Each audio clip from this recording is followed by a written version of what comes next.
Isang napakagandang hapon po sa ating lahat ng mga kapwa ko ka-farmers. So bless tayo ngayong hapon kasi inuulan po. So bukas balak na naming magdilig pero may ulan kaya nga hindi na tayo magdidilig kasi malakas ang ulan.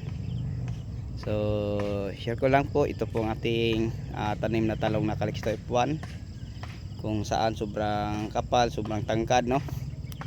So ang planting distance natin rotoro na 2 meters. Pag walang tali hirap tayo natin mapapasok kasi sobra pong kapal at sobrang laki na po ang mga puno. Nagpastao na po ito mga kapwa farmers ang ating tanim na talong.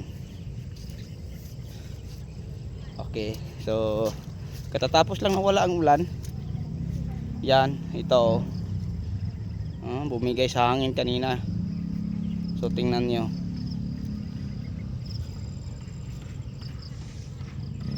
sobrang ano po, sikip pasukin mga ka-farmers, mga ka-viewers ang ating talong. So tingnan nyo mga talbos, sobrang ganda po.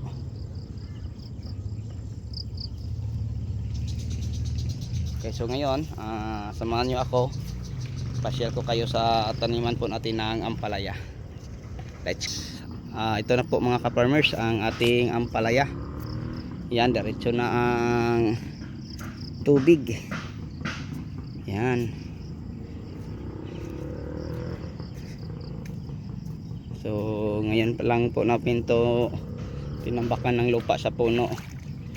So pag ganito ang ating gagawin, safety na po ang ating tanim sa ulan. Kasi nasa mataas na po sila na. Okay, so ang variety po na ang ating ampalaya, ito po ang Galaxy Max F1. So bago lang nawala ang ulan, kaya nga kung tingnan natin parang natutulog na no ang ating mga ampalaya. Yan. So maganda, wala tayong problema sa mga talbos, no, mga malalaki, pati yung talbos sa sanga, oh. Yan, tuwag sa sanga. So maganda ang mga talbos, no, mga ka-farmers sa ating ampalaya. So ito na po, daming tubig dahil sa sobrang lakas po ng ulan.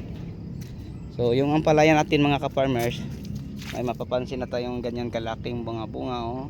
Yan, magkatabi lang, oh. So may mga bunga na, no, yung ibang mga puno maliliit pa kagaya noon, pero yung iba ganyan nakalaki sila, oh. Nasa likod ng dahon, ganyan din kalaki ang mga bunga. So yung iba naman ay maliliit pa. Yan. So halos lahat na puno may mapapansin na tayong mga maliliit na bunga mga ka-farmers. May isang bunga, may dalawa. Yun po, no, ang ating mapapansin. Okay, so yun po ang purpose natin, para safe po ang ating mga ampalaya sa tubig ulan. Kasi nilagyan natin ng irrigation bawat linya. Ito po, papuntang dulo. Yan, simula doon. May mga maliliit na nabunga sila. May sa ilalim pa. Yan.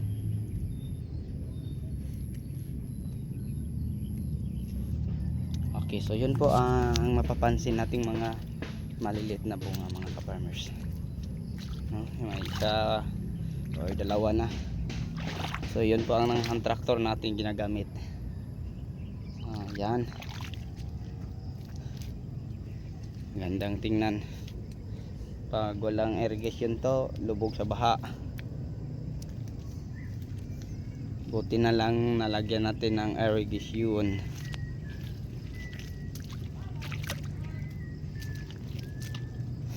Okay, so sa inyong lahat, no, mga kapwa ko ka-farmers, bago tayo magtapos, mega shoutout po at maraming salamat po sa inyong lahat sa walang sawang pagsuporta sa aking munting YouTube channel. So nang dahil po sa inyo, no, kumikita na po tayo at may sahod na.